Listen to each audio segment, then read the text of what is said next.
They said it casually, too casually. You're not going. My mom smiled, sliding the printed itinerary across the table, then pulling it back and handing it to my sister instead. She needs it more. My sister didn't even look surprised. She just took it like it had always been hers. 7 days. Beachfront resort. Flizide buca. Leave I'd negotiated for months. I stared at the table, not the ticket. This wasn't about a vacation. It never was. Hey, if you enjoy my content, please subscribe and hit the bell. Your support means everything and helps me keep creating. Thank you so much. Growing up, everything I earned somehow became family property. My savings helped my sister's emergencies. My time filled in the gaps when my parents didn't feel like showing up. My achievements were treated like shared wins until something went wrong. Then I was on my own. This trip was the first thing I'd planned just for myself after a brutal year. Over time, burnout, saying yes when I wanted to say no. I told myself, 1 week where nobody could touch me. Apparently, that was unacceptable. My dad leaned back, arms crossed, pleased with himself. You can take time off anytime. She stressed, the word they always used, like it erased effort, like it explained entitlement. I looked at my sister. She avoided my eyes, already scrolling through the hotel photos on her phone. No thank you. No hositastien. Something shifted in me then. Not anger. Clarity. I realized they weren't taking the vacation. They were testing something, seeing if I'd protest, beg, swallow it like I always did. So I didn't.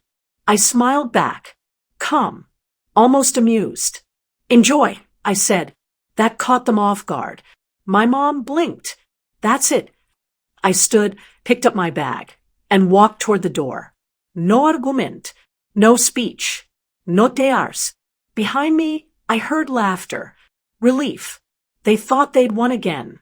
What they didn't know, what none of them knew, was that the vacation was the smallest part of what I'd planned. And by the time my sister landed, everything would already be in motion. They thought enjoy meant surrender. They were about to learn how wrong they were.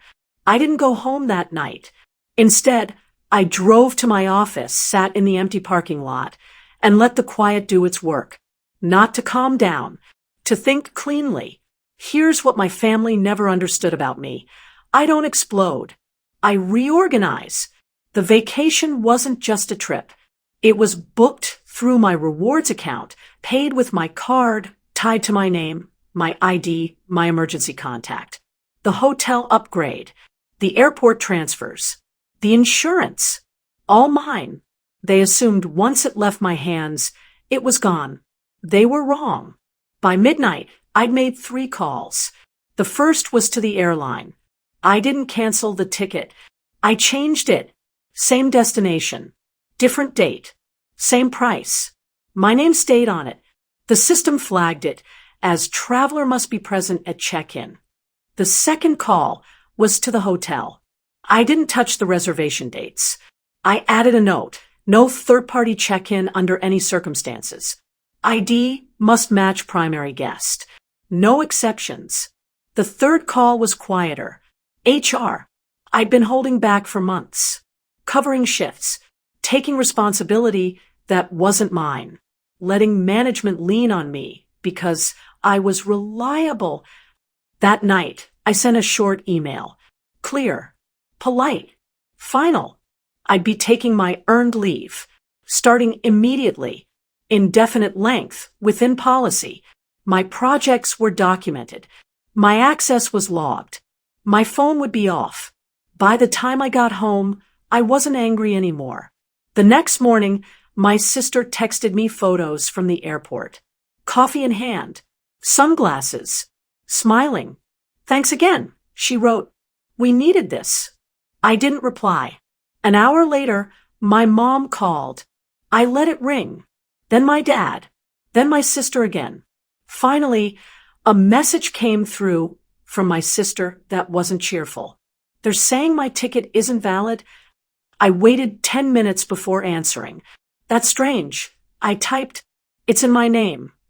Typing bubbles appeared, disappeared, appeared again. "What do you mean your name?" Mom said. "I paid for it." I replied, "Booked it, managed it. It's my trip." Her response came fast and sharp. "So you sabotaged me?" I stared at the word, sabotaged, like I'd stolen something from her, like she hadn't taken it in the first place. I didn't cancel anything. I wrote, "I just didn't give it away." That's when the calls started coming nonstop. My parents, my aunt, even a cousin I barely spoke to. I ignored all of them. At the airport, my sister was being told she could buy a new ticket, full price, last-minute rates, no upgrades, no lounge access, no refund. She sent me a voice note, crying, furious, accusing me of embarrassing her in public. I listened once, then deleted it because the embarrassment wasn't new. It had just finally landed on someone else.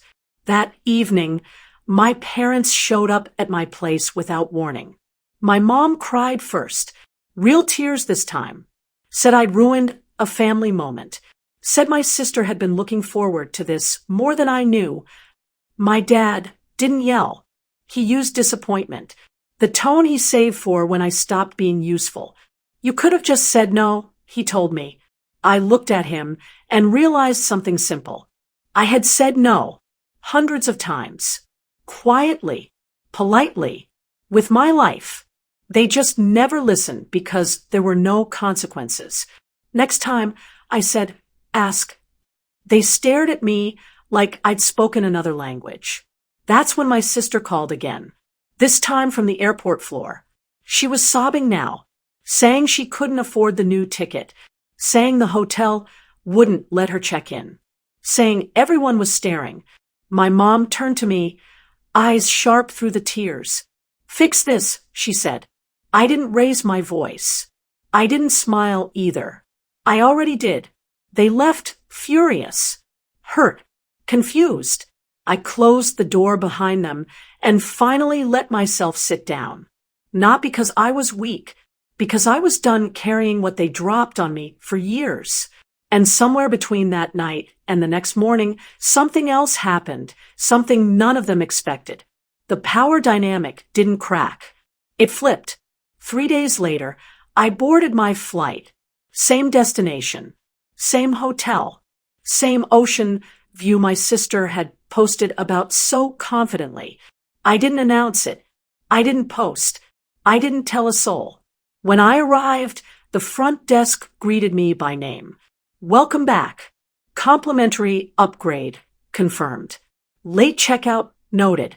Everything smooth."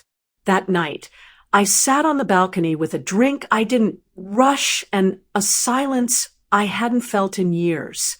My phone buzzed once. A message from my dad. "We need to talk when you're back." I didn't respond. Then my sister texted. No anger this time. Just a short line. "I didn't realize how much you did for everyone." I read it twice, not because it moved me, because it proved the point. People only notice your value when it's gone. I didn't reply to her either. The rest of the trip was quiet. Long walks, late mornings, no explaining myself, no being the backup plan, no funding someone else's comfort while swallowing my own resentment. When I returned home, things were different. My parents stopped assuming.